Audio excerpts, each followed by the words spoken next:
Assam tour. तर सगळ्यात पहिले मी गेले तर इथे त्रिलोक काका त्यांनी माझं वेलकम केलं. ते रोटरी क्लब विरपोळीचे प्रेसिडेंट होते आणि मी त्यांना आपली भाकरवडी आणि नारळ बर्फी गिफ्ट म्हणून दिली. अजून बाकीच्या फॅमिलीजला पण दिली आणि पण त्याचे फोटो नाही आहेत. तर आणि मग त्याच संध्याकाळी आम्ही एका फंक्शनला गेलेलो. लकीली तिथे तेव्हा बिहू फेस्टिवल चालू होता. त्याचा बिहू फेस्टिवल 1 महिनाभर चालतो. जसं आपलं गणेशोत्सव 10 दिवस चालतं तसं त्याचं बिहू 1 महिनाभर चालतं. तर मी लकी होते की मला ते पाहायला मिळालं. तर तिथे ते ॲक्च्युली छोट्या स्केलवरच होतं.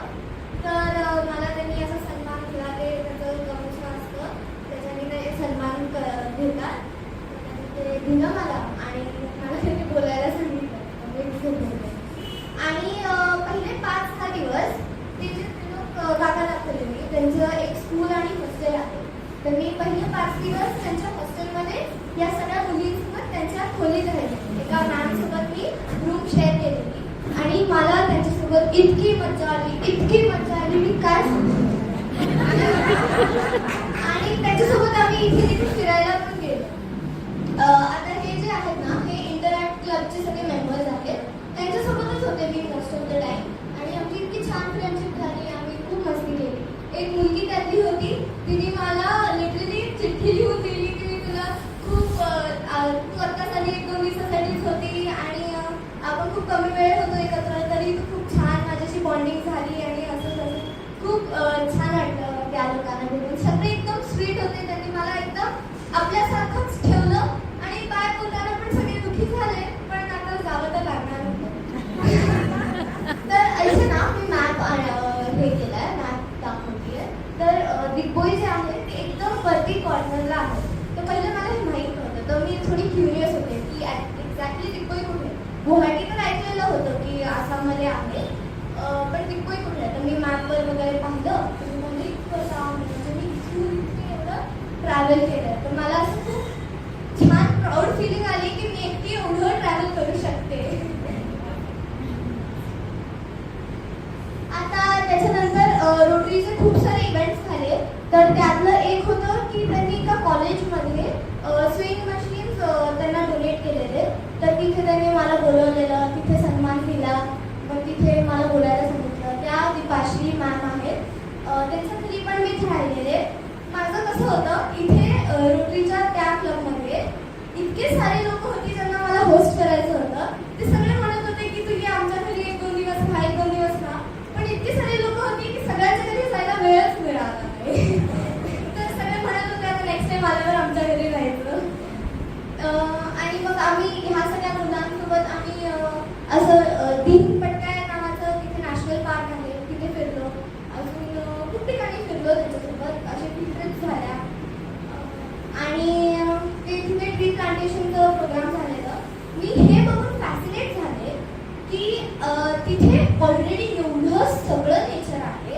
एवढी सगळी झाडं फुलं पानं आहेत तरी ते लोक ट्री प्लांटेशन आणि ग्रीनरी कशी वाढवायची ऑर्गॅनिक कसं जगायचं आणि पोल्युशन कसं कमी करायचं ह्याच्याबद्दल विचार करतायत. आपल्या इथे आता एवढं शहर झालंय तरी आपण या गोष्टींचा विचार नाही करत आहे. ते लोक ऑलरेडी एवढं ग्रीन असून ह्याचा विचार करतात. हे मला खूप आवडलं आणि खूप मोटिवेटिंग वाटतं.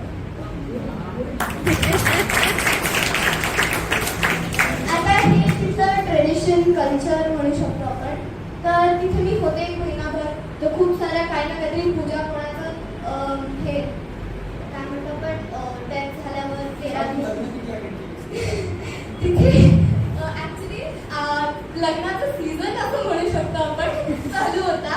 म्हणजे त्या महिन्यात पर्टिक्युलरली लग्न खूप होतात. तर मी 5 लग्न अटेंड केली. आणि हे वेगळेच पूजा होत आहेत. इथे कोणाची डेथ झाल्यावर आपण कशी पूजा करतो तशी त्यांच्या इथे असं करतात. आणि तो त्याचा प्रसाद असतो डाळ वगैरे फ्रूट्स आणि त्यात मीठ आलं वगैरे टाकतात आणि हे पिठा आणि त्याचे ट्रेडिशनल डिशेस ते खातात. आणि ती जापी होती ते पण ती त्याची ट्रेडिशनल टोपी आहे म्हणजे जापी म्हणतात त्याला. त्याचं नाव जापी आहे. आणि जे टी कलेक्टर असतात ना ती घालतात किंवा म्हणजे ती त्यांच्या ट्रेडिशनची पार्ट.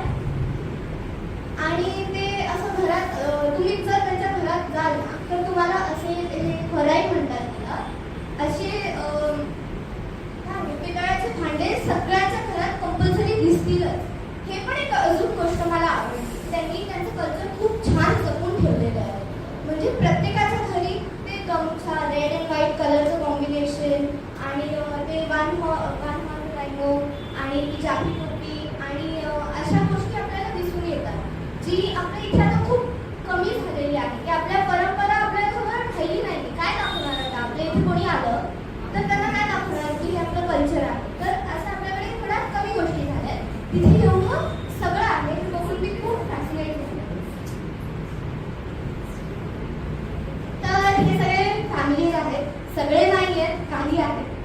बाकी भरपूर सारे लोक होती ज्यांचे फोटोज थोडे खराब क्वालिटीचे वगैरे होते आणि काही काहींचे नव्हते. तर मी ह्या सगळ्या लोकांना भेटून इतकी खुश झाले की इतके केअरिंग, इतके लविंग, त्यांनी ना मला त्यांच्या मुलीसारखंच ठेवलं लिटरली घरात. म्हणजे काय झालं तुला बाळा, तुला हे हवं, तुला ते हवं, चल आपण हे खेळू, चल आपण काय करायचं तुला. पण ना एक छोटीशी प्रॉब्लेम झाली. एक काका आहेत त्यांची तब्येत खराब झालेली, त्यांना हॉस्पिटलाइज करावं लागलं. तर ते मला ऐकून खूप वाईट वाटलं. आणि त्या ज्या काकू होत्या त्या त्यांच्या वाईफ, त्यांचा पण हात फ्रॅक्चर झाला किती अनफॉर्च्युनेटली. पण तरी मी त्यांच्यासोबत खूप एन्जॉय केलं. आणि मी मोस्ट ऑफ द टाईम या फॅमिलीसोबत होते. उर्मी आंटी आणि अरुण पंकज आणि त्यांची डॉटर ही बँगलोरला असते, ती आलेली त्यांच्याकडे. आणि अजून एक एक्सपिरियन्स सांगते मी तुम्हाला. मी पहिले डॉग्सला खूप घाबरायचे. मग आणि मी तिथे त्यांच्या घरी गेले तर ते खरं कसे असे बंगलो पॅलेस टाईप असतात. तर त्यांच्याकडे एक डॉग असतोच, 1, 2, 3 डिपेंड करतात त्या ओनरवर. तर मी सगळ्यांच्या घरी गेले, त्यांच्याकडे डॉग होताच. तर मी पहिले घाबरायचे.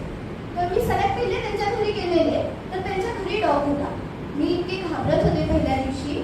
पण मग मी बसले त्यांच्यासोबत डायनिंग टेबलवर आणि तो आला इथे. आणि त्या दीदी होत्या, त्या बोलल्या की काय नाही करणार तू त्याला फक्त वास घेऊ दे तुझा आणि मग तू तुझ्याशी फ्रेंडली होऊन जाईल, मग तोच येईल तुझ्यापाशी. आणि मग मी काय नाही थांबले 2 मिनिटं शांत. तो इथे असं झाला आणि मग तो शांत बसला. आणि मग तो वाट बघत होता कधी मला हात लावायला. तर मग मी त्याला हात लावला. काजू नाव होतं त्याचं. त्यांच्या इथे डॉग्सची नावं पण एकदम क्रिएटिव्ह, काजू, बर्फी असं अशी नावं होती. आपण कसं टॉमी, ब्रुनो वगैरे ठेवतो. तर ती माझी भीती तुटली. आणि मी पण मेखला चादर घातलेलं. मी 2 वेळा मेखला चादर घातलेली. एकदा घालून मी बिहू डान्स केलेला आणि तेव्हा पण खूप मजा आलेली. त्या 2 नेबर्स होत्या एका त्या काकूंच्या. तर ते आलेल्या मला शिकवायला. तर त्या माझ्यापेक्षा लहानच आहेत 1-2 वर्षांनी. त्यांनी मला बिहू डान्स शिकवलं. मग आम्ही खूप एन्जॉय केलं.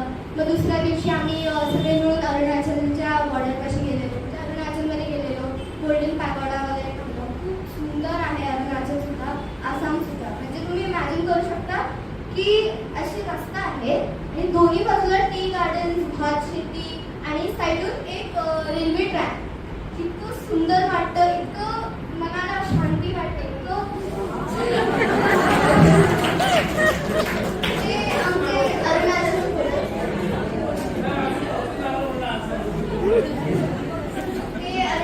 फोटोज, ते गोल्डन पॅगोडा वगैरे इतकी मोठी मूर्ती होती ती खूप सुंदर वाटलं. तिथे एक असं रिसॉर्ट सारखं होतं, म्हणजे प्रॉपर रिसॉर्ट नव्हतं पण तिथे राहायला पण सोय होती. आणि तिथे अशी एक नदी होती आणि त्यात त्यांनी टेबल लावलेले आणि तिथे बसून पाण्यात पाय टाकून आपण जेवायचं. म्हणजे इतकी मजा आली तेव्हा त्या दिवशी पण. आणि हे टी गार्डन्समध्ये आम्ही गेलेलो. आता या माझ्या आसाम ट्रिपचं एक इम्पॉर्टंट आणि खूप सिग्निफिकंट थिंग की मला रायला अटेंड करायला मिळालं. रायला पण रोटरीचा एक प्रोग्राम आहे, रोटरी यूथ लीडरशिप अवॉर्ड्स करून. तर त्याच्यात ते 2-3 दिवसाचं असतं आणि त्यात वेगवेगळ्या ॲक्टिव्हिटीज करतात आणि स्पीचेस वगैरे देतात, एज्युकेट करतात लीडरशिपबद्दल. आणि असं गेम्स असतात, क्विझेस असतात. खूप मजा आलेली. ते फॅक्टरीत घेऊन गेलेले बिस्किट आणि मॅगीच्या. तर खूप मजा आली. तर मी टी फॅक्टरी सुद्धा पाहिली. आणि ते काका होते त्यांची सुद्धा एक गिट्टी म्हणतात ते स्टोन्स बनवायची फॅक्टरी होती. त्या फॅक्टरीत गेले मी. खूप साऱ्या फॅक्टऱ्या पाहिल्या मी. आणि ह्या ज्या दिदी आहेत ना, ह्या आता येणार आहेत आपल्या इथे पुण्यात आमच्या घरी. आम्ही त्यांना होस्ट करायला रेडी आहोत. मी खूप एक्सायटेड आहे त्या येतील. त्यांनी मला दिग्बोई फिरवलं, आता आम्ही त्यांना पुणे फिरवू. हे पण तिकडचे पूजा आणि ते वॉर सिमेट्री आणि माझे काही फ्रेंड्स तिथे ते सगळं हँडमेड बनवतात. तर हँडलूम्सवर मी पाहिलं, मी ट्राय पण केलं, मला थोडं थोडं जमलं पण थोडं थोडं खराब पण केलं. आणि ते नामघर सारखं असतं, तिथे कीर्तन भजन वगैरे होतं. तर तिथे ते असं अखॉन म्हणतात त्याला, आणि मार्केट वगैरे आणि बुद्ध विहार असं सगळं पाहिलं मी गेलेले तेव्हा. तिथे बुद्ध पौर्णिमा पण होती 23ला. तर त्याच्या घरी पूजा होती त्या दिवशी आणि त्यांची अॅनिव्हर्सरी पण होती ज्यांच्या घरी मी होते. तर खूप लकी सगळं जुळून आलं. आणि हे सगळे माझे फ्रेंड्स आम्ही दिनी पटकायला गेलेलो. तर तिथे जेवण मोस्टली ते लोक भातच खातात. आणि तिथे स्पेसिफिकली आम्ही गेलेलो, तिथे एक त्यांनी असं होमस्टे टाईप होतं, तिथे बनवलेलं जेवण इतकं टेस्टी जेवण होतं की विचार पोट भरून खाल्ले. कारण की आम्ही इतकं चाललेलो, अर्धा एक तास चाललेलो आणि मग पोट भरून जेवलो. हे सगळे फॅमिलीज हे रोटरीमध्ये माझं फेअरवेल झालेलं. तेव्हा मी दुसऱ्यांना मेखला जाधव होतं. मेखला जाधव त्यांचं ट्रेडिशनल साडी असते, आपली अशी नऊवारी असते, त्यांचं मेखला जाधव असतं. तर हे त्यांच्या घरी काम करणाऱ्या ताई होत्या, त्यांच्यासोबत पण माझं इतकं जुळलं की मी जेव्हा जात होते त्या पण रडायला आल्या, त्यांच्या डोळ्यात पाणी आलं. त्या आणि आसामवरून आणलेले गिफ्ट्स मी माझ्या आजी आजोबांना दिले. आणि मी जेव्हा येत होते परत प्लेननी तेव्हा तिथे पण माझे 2 फ्रेंड्स बनले. तर खूप मजा आली ओव्हरऑल. आणि एक एक्सपिरियन्स म्हणायचं, तिथली लोक इतकी स्वीट, इतकी केअरिंग, इतकं आपल्यासारखं ठेवतात ते आपल्याला. आणि जेव्हा निघायची वेळ झाली, माझं फेअरवेल 1-2 दिवस आधी झालेलं, तर त्या दिवशी मी इतके ढसाढसा रडले ना की आता या लोकांना सोडून जायचं आहे कसं, म्हणजे असं जाणार. एवढी मी घरातून येताना पण नसेल रडली, तेवढी मी तिथून येताना रडले. तर इतकी छान. आणि त्या लोकांच्या डोळ्यात पण पाणी आलं की आता ही आपली मुलगी आपल्या जवळ आली, काही दिवस राहिली, आता परत चालली आपल्याला सोडून, असं त्यांना वाटलं. आणि जसं सर म्हणाले की माझं न्यूजपेपरमध्ये आलं आणि इंटरव्ह्यू घेतला माझा, अशा बऱ्याचशा गोष्टी झाल्या. त्यांचं रोटरीचं मॅगझिन पण निघतं दर वर्षाला होते. तर त्यात पण माझा लेख मी लिहिलेला. तर त्या काकांनी सांगितलेलं मला लिहायला, मी लिहून त्यांना दिलेलं. तर ते छापून आलं. माझा इंटरव्ह्यू घेतलेला. ते इंटरव्ह्यू कसं म्हटले की आम्ही एका स्वीट शॉप होतं तिथे, तर आम्ही गेलेलो. तर ते काका म्हणाले आता तुझा इंटरव्ह्यू घ्यायचा आहे, तू काहीतरी 1-2 वाक्य विचार करून ठेव, बस एवढंच. आणि मग 2 मिनिटानंतर ते म्हणतात की हां आता तुझा एक्सपिरियन्स सांग, कशासाठी आली आहेस वगैरे. तर 2 मिनिटात माझा इंटरव्ह्यू घेऊन झाला. म्हणजे इतकं पटकन होतं ते. खूप वेगळा एक्सपिरियन्स होता. आता थँक्यू सगळ्या रोटरीच्या ह्या क्लबला, त्या क्लबला, सगळ्यांना ज्यांनी कोणी पण हे करण्यासाठी या गोष्टीच्या मागे होते. Thank you so much.